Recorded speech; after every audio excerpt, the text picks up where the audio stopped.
যদিও আমার কাছে আজকে এই এলাকাটা নতুন, আমি কোনোদিন আসি নাই, আমি জানি না যে আপনাদের মসজিদের অবস্থা কেমন, মুসল্লির সংখ্যা কেমন বা নামাজি ব্যক্তির সংখ্যা কেমন, এটা আপনারাই ভালো বলতে পারবেন। যদিও দেখতে পাচ্ছি মসজিদটা অনেক সুন্দর, অনেক চাকচিক্য, টাইলস রয়েছে, ফ্যান রয়েছে, সব কিছুই রয়েছে, কিন্তু আমার কেন জানি মনে হচ্ছে মসজিদে মুসল্লির সংখ্যা খুবই কম। কারণ আজকে একটি গুরুত্বপূর্ণ দিন, জুমার দিন। আজকে যারা এই মসজিদে উপস্থিত হয়েছেন তাদের মধ্যে সকলকেই দেখতে পাচ্ছি আমরা যারা বয়স 20-এর পর থেকে নিয়ে 40-60 পর্যন্ত বয়স, এই সমস্ত মানুষেরাই শুধুমাত্র এই মসজিদে এখন পর্যন্ত হাজির হতে পেরেছি বা উপস্থিত হতে পেরেছি। কিন্তু আপনার বাড়িতে, আমার বাড়িতে 7 বছর, 8 বছর, 10 বছর, 15 বছর, 20 বছরের যেই সন্তান ছেলে মেয়ে রয়েছে, তাদেরও দায়িত্ব কর্তব্য ছিল মুসলিম হিসাবে জুমার মসজিদে এসে নামাজে শামিল হওয়া। হয়তো অনেক ব্যক্তি আমরা এখানে উপস্থিত রয়েছি যার বাড়িতে সন্তান রয়েছে, ছেলে মেয়ে রয়েছে। আপনি মসজিদে ঠিকই এসেছেন, কিন্তু আপনার বাড়ি, আপনার সন্তান, আপনার ছেলে মসজিদে উপস্থিত হলো না, আপনার মেয়ে উপস্থিত হলো না, আপনার স্ত্রী উপস্থিত হলো না, এর জবাবদিহিতা আপনাকেই করতে হবে। রাসূল সাল্লাল্লাহু আলাইহি ওয়াসাল্লাম তিনি বলেছেন, আলা কুল্লুকুম রাইন ওয়া কুল্লুকুম মাসউলুন আন রাইয়াতিহি। আল্লাহ নবী বলছেন সহিহুল বুখারীর মধ্যে, আলা সাবধান, কুল্লুকুম রাইন, তোমরা প্রত্যেককেই দায়িত্বশীল এবং এই দায়িত্ব সম্পর্কে কিয়ামতের দিন জিজ্ঞাসিত করা হবে। আজকে যে এই ব্যক্তি মসজিদের সভাপতির দায়িত্ব পালন করছে, সে যদি মসজিদের হক আদায় করতে না পারে, মসজিদের সেক্রেটারির দায়িত্ব পালন করছে, সেই ব্যক্তি মসজিদের হক আদায় করতে না পারলে কিয়ামতের দিন যেমন ওই ব্যক্তিকে, সভাপতি সেক্রেটারিকে ধরা হবে, তেমনি আপনার পরিবারের সন্তান ছেলে মেয়ে যদি সালাত আদায় না করে, এই কারণে কিয়ামতের দিন আল্লাহর কাঠগড়ায় প্রত্যেকটা নারী এবং পুরুষকে দণ্ডায়মান হতে হবে, এতে কোনো সন্দেহ নেই। আপনি আমি মনে করছি এই দুনিয়ার জীবনটা শুধুমাত্র খেল তামাশার জীবন।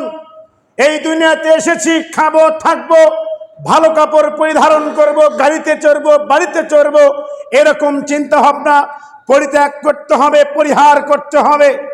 আল্লাহ রাব্বুল আলামিন পবিত্র কুরআনে তিনি সূরা জারিয়াতের 56 নম্বর আয়াতে বলছেন, ওয়ামা খালাকতুল জিন্না ওয়াল ইনসা ইল্লা লিয়াবুদুন। মানব জাতি তোমরা শুনে রাখো, আমি আল্লাহ রাব্বুল আলামিন পৃথিবীর বুকে মানুষ এবং জিন জাতিকে সৃষ্টি করেছি কি কারণে? আমার ইবাদত করার জন্য। মানে আল্লাহ রাব্বুল আলামিনের ইবাদত করতে হবে, দাসত্ব করতে হবে, আনুগত্য করতে হবে। এই কারণে আল্লাহ রাব্বুল আলামিন আপনাকে আমাকে এই পৃথিবীতে পাঠিয়েছেন।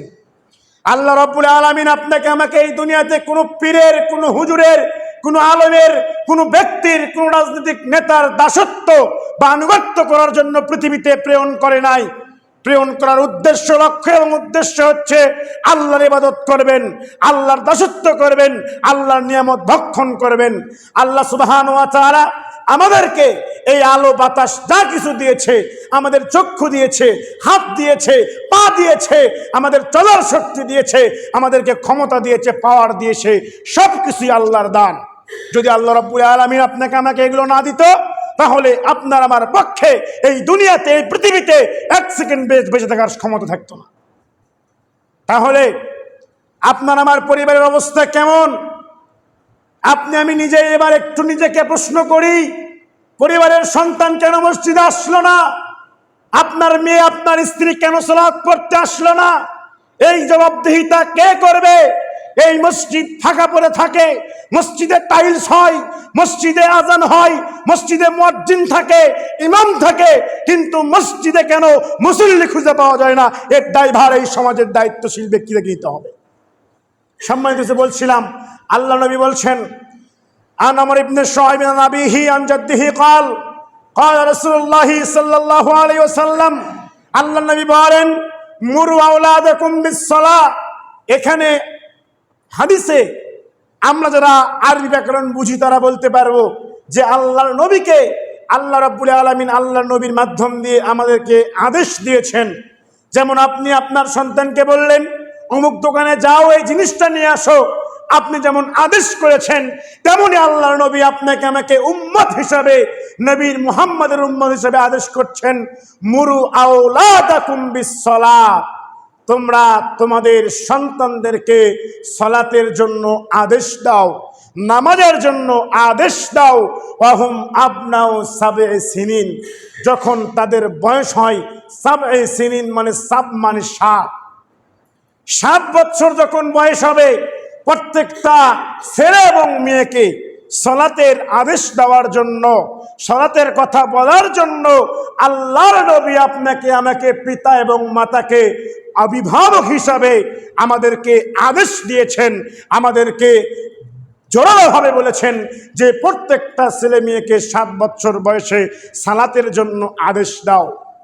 এরপরে আল্লাহর নবী বলছেন, কি বলছেন, যখন 7 বছর পার হয়ে চলে যায়, যদিও হাদিস আপনাদের শোনা জানা, তারপরে ওই হাদিসের উপরে আমল হয় না, আবার দাবি করে আহলুল হাদিস, কোরআন সুন্নাহর অনুসারী, কিন্তু আপনি সালাত পড়তে পারেন না, আমি নামাজ পড়তে পারি না, আপনি আমি কিসের আহলুল হাদিস আর কিসের মুসলিম? এরপরে বলছেন যখন কোনো সন্তানের 10 বছর হয়ে যায়, এমত অবস্থায় সালাত পড়ে না, তার মানে 7 থেকে 10 পর্যন্ত ট্রেনিং দেওয়ার একটা জায়গা সুযোগ দিয়েছে। 7 থেকে 10 বছর, 3 বছর ছেলে মেয়েকে সালাতের প্রশিক্ষণ দাও, তাকে ডাকো, বাবা মেয়ে করে আদর করে সুন্দর করে ডাকো। এর প্রেক্ষিতে একটি আয়াত আল্লাহ রাব্বুল আলামিন তিনি পবিত্র কোরআনে অবতীর্ণ করেছেন, ইয়া বুনাইয়া আকিমিস সালাত, সূরা লোকমানের মধ্যে উল্লেখ করেছেন। লোকমান আলাইহিস সালাতু ওয়াস সালাম কোনো নবী এবং রাসূল ছিলেন না, তিনি একজন সৎ এবং নেককার আল্লাহওয়ালা পরহেজগার ব্যক্তি ছিলেন। সেই ব্যক্তি তার সন্তানকে বলছে, ইয়া বুনাইয়া, হে আমার আদরের সন্তান, হে আমার ছেলে, হে আমার মেয়ে, আকিমিস সালাত, তোমরা সালাত প্রতিষ্ঠা করো, তোমরা নামাজ কায়েম করো। এই কথা আল্লাহর কাছে পছন্দ হয়ে আল্লাহ রাব্বুল আলামিন পবিত্র কোরআনের অন্তর্ভুক্ত করে দিয়েছেন। তার মানে কোরআন আপনাকে আমাকে এই পৃথিবীতে চলতে হলে যা প্রয়োজন, সমাজে কি প্রয়োজন, রাষ্ট্রে কি প্রয়োজন, পৃথিবীতে কি দরকার, মানুষের কেমন কি প্রয়োজন, সবকিছু কোরআনের মধ্যে বর্ণনা করা হয়েছে। এর প্রেক্ষিতে হাদিসে আল্লাহর নবী পরবর্তী অংশে বলছেন, শুনে রাখো, যদি সন্তানের বয়স 10 হয়, এরপরে সন্তান সালাত আদায় করে না, ছেলের বয়স 10 হয়েছে, ছেলে সালাত আদায় করে না, মেয়ের বয়স 10 হয়েছে, পর্দা করে না, সালাত আদায় করে না, ফাযরিবু আলাইহা, তাদেরকে বেতের আঘাত করো, তাদেরকে বেত দিয়ে প্রহার করো। তার মানে আপনি কি বুঝলেন? যদি আমি কোনো ব্যক্তিকে প্রশ্ন করি, যদি কাউকে বলা হয় যে আপনার সন্তান সালাত পড়ে না, এই জন্য কয়দিন আপনি মেরেছেন, আপনার সন্তান সালাত পড়ে নাই কয়দিন খাবার বন্ধ করেছেন, আপনার সন্তান সালাত পড়ে নাই টাকা দেওয়া বন্ধ করেছেন কয়দিন, এরকম পিতামাতা 100তে 1জন পাওয়া দুষ্কর। আমাদের সমাজের এমন অবস্থা, আমাদের সমাজের এমন পরিস্থিতি যে আমরা ইসলাম বোঝার চেষ্টা করি না। আমরা মুসলিম দাবি করি আমার বাবা মুসলিম, আমার দাদা মুসলিম, আমার 14 গোষ্ঠী মুসলিম, কিন্তু মুসলিমের যেটা প্রমাণ, মুসলিমের যে অস্তিত্ব, মুসলিম দাবি করার যে প্রমাণ, সেই কাজটা আমরা করতে পারি না। আল্লাহ নবী সাল্লাল্লাহু আলাইহি ওয়াসাল্লাম তিনি বলছেন, বাইনাল আবদি ওয়া বাইনাল কুফরি তারকুস সালাত, বাইনাল আবদি ওয়া বাইনাল শিরকি তারকুস সালাত। আল্লাহ নবী বলছেন, একজন মুশরিক ব্যক্তি, একজন কাফের ব্যক্তি এবং ইমানদার মুসলিমের মধ্যে পার্থক্য হচ্ছে সালাত ছেড়ে দেওয়া। তার মানে আপনার সন্তান সালাত ছেড়ে দিয়েছে, আপনিও কিছু বলেন না, আপনার স্ত্রীও কিছু বলে না, আপনার পরিবার, আপনার সমাজের লোকও কেউ কিছু বলে না। এটা কেমন সমাজে আমরা বসবাস করি? যদি কোনো ব্যক্তি ভালো কাজ করতে যায়, আমরা সেই ভালো কাজের বিরুদ্ধে কথা বলতে পারি, ভালো কাজ বন্ধ করতে পারি, মাদ্রাসা মসজিদ বন্ধ করতে পারি, গান বাজনা বন্ধ করতে পারি না, সমাজের সালাত প্রতিষ্ঠা করতে পারি না, সমাজের সিয়াম প্রতিষ্ঠা করতে পারি না। আমরাই হয়েছি সমাজের বড় নেতা। রাসূল সাল্লাল্লাহু আলাইহি ওয়াসাল্লাম তিনি বলছেন, একজন মুশরিক একজন মুসলিমের মধ্যে পার্থক্য সালাত ছেড়ে দেওয়া, নামাজ পরিত্যাগ করা। এরপরে এই সম্পর্কে বিস্তারিত আলোচনা করব একটু পরে। তার পূর্বে একটা হাদিস উপস্থাপন করে আল্লাহর নবী বলছেন, আনাস রাদিয়াল্লাহু তাআলা আনহু قال قال رسول الله সাল্লাল্লাহু আলাইহি ওয়াসাল্লাম, আনাস রাদিয়াল্লাহু আনহু তিনি বলেন, আল্লাহর নবী সাল্লাল্লাহু আলাইহি ওয়াসাল্লাম তিনি বলেছেন, আউয়ালু মা ইউহাসাবু বিহি আবদু ইয়াউমাল কিয়ামা আস-সালাহ। আল্লাহর নবী বলছেন, আমার উম্মত শুনে রাখো, আউয়ালু মা ইউহাসাবু বিহি, কিয়ামতের দিন সর্বপ্রথম সবার আগে যেই বিষয়ের যেই আমলের হিসাব নেওয়া হবে সেটা হচ্ছে সালাত। ফাইন সলহাত সলহা সাইরু আমালিহি, যদি সালাত আল্লাহর কাছে কবুল হয়, যদি সালাত আল্লাহর কাছে গ্রহণযোগ্য হয়, যদি সালাত আল্লাহর কাছে প্রয়োজনীয় মানে পছন্দ হয়ে যায়, তাহলে সমস্ত আমল গ্রহণযোগ্য হয়ে যাবে। ওয়াইন ফাসাদাত ফাসাদা সাইরু আমালিহি, যদি সালাত কোনো ব্যক্তির না হয়, যদি কোনো ব্যক্তির সালাত আল্লাহর কাছে গ্রহণযোগ্য না হয়, তাহলে ওই ব্যক্তি পৃথিবীর বুকে যত আমল করেছে, কাজ করেছে, এর একটাও কবুল হবে না। আপনি যতই হজ করেন না কেন, যতই দান সদকা করেন না কেন, যতই মাদ্রাসা মসজিদ তৈরি করেন না কেন, যতই ভালো কাজ করেন না কেন, উজুখানা তৈরি করে দেন, রাস্তাঘাট তৈরি করে দেন, কিন্তু আপনি সালাত পড়েন না, নামাজ পড়েন না, আল্লাহর কসম করে বলতে পারি, যে ব্যক্তি নামাজ পড়ে না, সালাত পড়ে না, ওই ব্যক্তির ইসলাম নেই, ওই ব্যক্তি মুসলিম নয়, এবং ওই ব্যক্তির যত প্রকার ইবাদত রয়েছে, দান সদকা হজ উমরা, তার একটাও কবুল হবে না, গ্রহণযোগ্য হবে না। এটা আমার কথা নয়, রাসূল সাল্লাল্লাহু আলাইহি সাল্লাম বলে গিয়েছেন। এরপরে গুরুত্বপূর্ণ একটি হাদিস, আবু হুরায়রা রাদিয়াল্লাহু তাআলা আনহু তিনি বলেন, যাকারা ইয়াওমান সালাত, একদিন আল্লাহর নবী সালাত সম্পর্কে আলোচনা করছিলেন। এমত অবস্থায় আল্লাহর নবী বললেন, মান হাফাযা আলাইহা, যে ব্যক্তি সালাত হেফাজত করলো, তার মানে সালাত আদায় করলো। সালাতের এর ব্যাখ্যায় বলছে, সালাত আদায় করতে গিয়ে রুকু সিজদা অজু এগুলো সুন্দরভাবে আদায় করলো, তার জন্য কিয়ামতের দিন এই সালাতটা হবে নূরান, আলো হবে, তার জন্য হেদায়েতের পথ হবে, তার জন্য আলো হবে, হেদায়েতের পথ হবে। এরপরে আল্লাহর নবী বলছেন, ওয়ামান লাম ইউহাফিজ আলাইহা, আর যে ব্যক্তি এই সালাতকে নামাজকে হেফাজত করলো না, নামাজ আদায় করলো না, সালাত পড়লো না, অস্বীকার করলো, ওই ব্যক্তির কথা বলছে, কিয়ামতের দিন ওই ব্যক্তি নূর হবে না, আলো হবে না, হেদায়েত প্রাপ্ত হবে না। ইয়াউমাল কিয়ামা, কিয়ামতের দিন বরং তাদের হাসর নাসর হবে মা কারুনা ওয়া হামানা ওয়া ফিরআউনা ওয়া উবাই ইবনে খালফ। আল্লাহ নবী বলছেন, যারা সালাত হেফাজত করে না, সালাত আদায় করে না, এদের কিয়ামতের দিন হাসর নাসর হবে, হিসাব হবে কারুন, ফিরআউন, হামান, উবাই ইবনে খালফ, এদের সঙ্গে আপনার আমার কিয়ামত হবে। এরা বিভিন্ন সময়ের বিভিন্ন মুশরিকদের, ইহুদিদের বড় বড় নেতা ছিল, তাদের সঙ্গে যদি আপনার আমার হাসর নাসর হয়, তাহলে বুঝতে হবে আপনার আমার কপালে দুঃখ রয়েছে।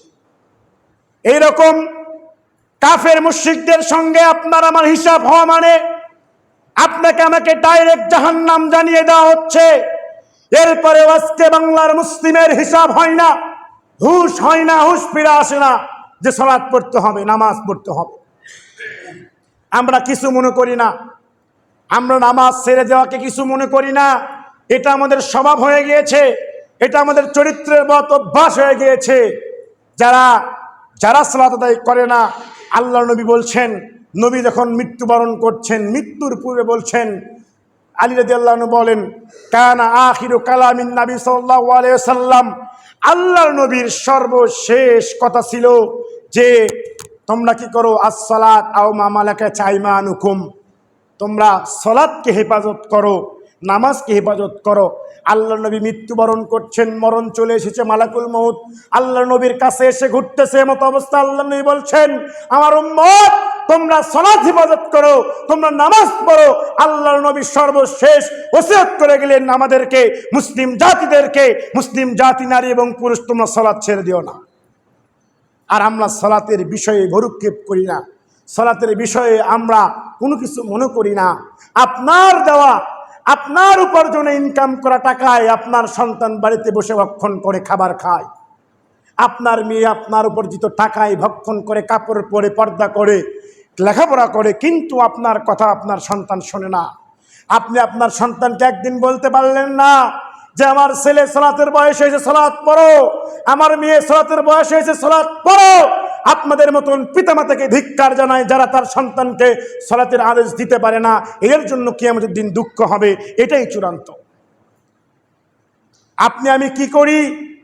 এই রোদের ভিতরে কষ্ট করে দিনমজুর খেটে ভ্যান চালিয়ে চাকরি করে বিভিন্নভাবে এই সন্তানদেরকে লেখাপড়া করাই, এই সন্তানদেরকে খাবার খাওয়াই, জুতা কিনে দেই, এই সন্তানদেরকে কাপড় কিনে দেই, খাবার জোগাড় করে দেই।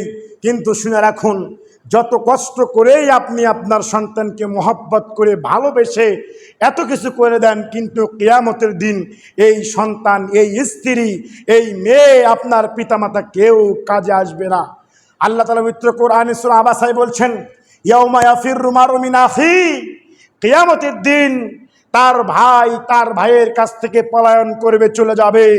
কিয়ামতের দিন তার স্ত্রী তার স্বামীকে রেখে চলে যাবে। কিয়ামতের দিন তার সন্তান তার বাবাকে রেখে পালিয়ে যাবে, তার বাবা তার সন্তানকে রেখে কিয়ামতের দিন পালিয়ে যাবে। কেউ বিন্দু পরিমাণ উপকারে আসবে না। যদি এই দুনিয়াতে এই সন্তানগুলোকে, এই স্ত্রীগুলোকে, এদেরকে ইসলামিক পন্থায় আল্লাহর দেওয়া দিন ইসলাম অনুযায়ী চলাতে না পারেন, কিয়ামতের দিন আপনাকে, আমাকে, আমার সন্তান, আপনার সন্তান কেউ চিনবে না। আল্লাহে কেউ চিনবে, আল্লাহে আল্লাহর কসম করে বলছি, কেউ চিনবে না।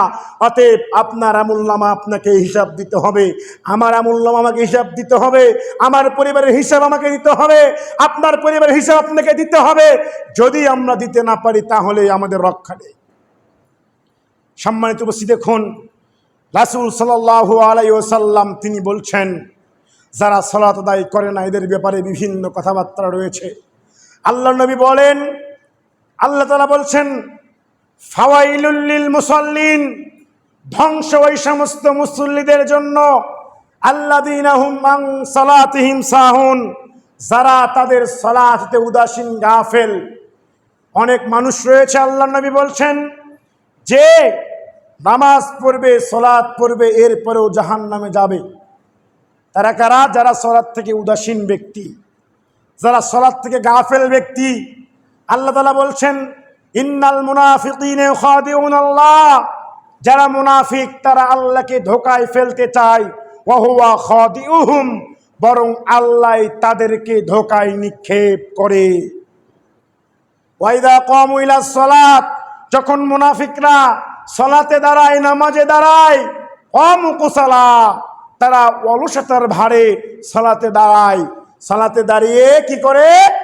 অলসতা ভারে, কিছু মনে করে না, তারা কোরআন তেলাওয়াত করে না, জিকির আজকারও করে না, সালাতের দিকে এদিকে এদিকে তাকাতাকি করে, সালাতের যেই একনিষ্ঠতা এগুলো আদায় করে না। আল্লাহ তাআলা বলেন, ওয়ালা ইয়াযকুরুনা ইল্লা কলিলা, তারা সামান্য কিছু ছাড়া আর আল্লাহকে স্মরণ করে না। এই মুনাফিক মার্কা সালাতিরা, যারা মুনাফিক মার্কা সালাত আদায় করে, সালাতের মধ্যে গুরুত্ব নেই, রুকু সেজদা ঠিকভাবে করে না, সালাতের মধ্যে এইদিকে ওইদিকে তাকাতাকি করে, বিভিন্নভাবে সালাত আদায় করে, তাদেরকে আল্লাহ নবী মুনাফিকের সঙ্গে তুলনা করেছেন। এর পরবর্তী হাদিস যেটা বলছিলাম আগেই, যদি কোনো ব্যক্তি সালাত হিফাজত না করে তাহলে তাদের যেই বিচার হবে এই মর্মে, মানে সালাত পরিত্যাগকারীর বিধান, যারা সালাত আদায় করে না, নামাজ পড়ে না, এই সমস্ত ব্যক্তিদের ব্যাপারে হাদিস থেকে আমরা বুঝতে পারি যারা সালাত পড়ে না তারা কাফের, মুশরিক, তারা মুসলিম নয়, অমুসলিম। এক। দুই নম্বরে হাদিসের ব্যাখ্যায়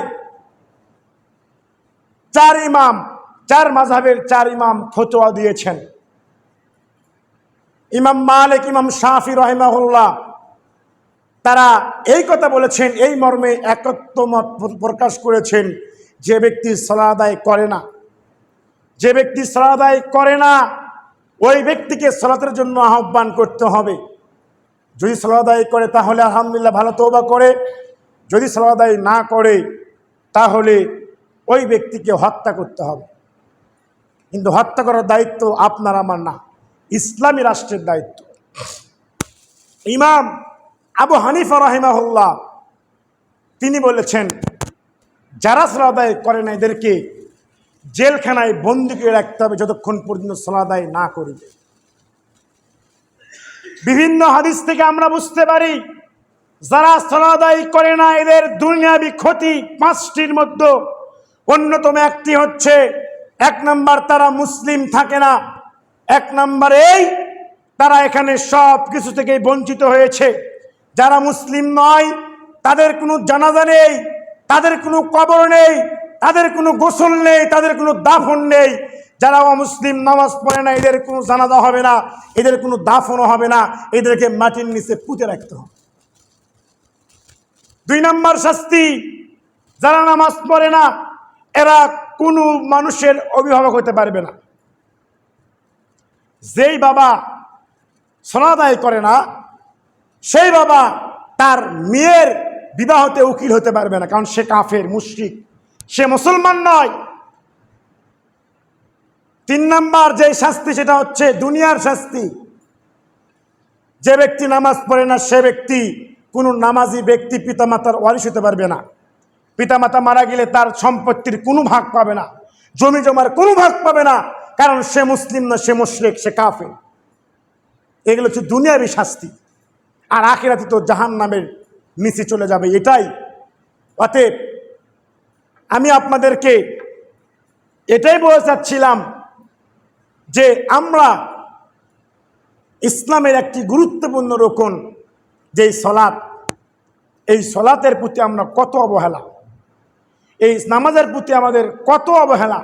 অথচ আল্লাহ রাব্বুল আলামিন বলছেন, ইন্নাস সলাতা তানহা আনিল ফাহশাই ওয়াল মুনকার, নিশ্চয় সলাত, নিশ্চয় নামাজ মানুষকে অশ্লীল, অসৎ, খারাপ, অন্যায়, জুলুম, সুদ, ঘুষ থেকে বিরত রাখে।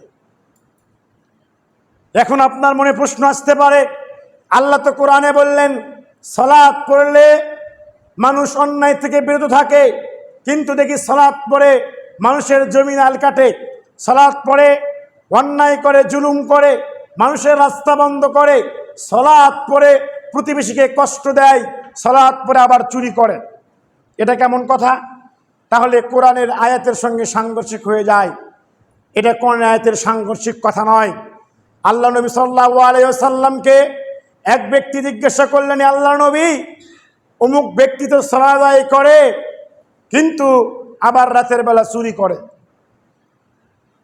তখন আল্লাহ নবী উত্তর দিল, আবু হুরায়রা, তুমি শুনে রাখো, তুমি যেই কথা বলছো যে ব্যক্তি সালাত আদায় করে এবং রাতে চুরি করে। তখন তিনি উত্তর দিয়ে বললেন, শুনে রাখো, তুমি যদি সত্য বলে থাকো যে ওই ব্যক্তি সালাতও পড়ে আবার চুরিও করে, তাহলে ওই সালাত ওই ব্যক্তির চুরিকে বন্ধ করে দেবে। এটা আল্লাহ নবী বলেছেন। কিন্তু আমাদের সমাজের অবস্থা এমন নয়। কিন্তু সালাত পরে পরিবর্তন হয় না কেন? তার সালাতের যেই হাকিকত,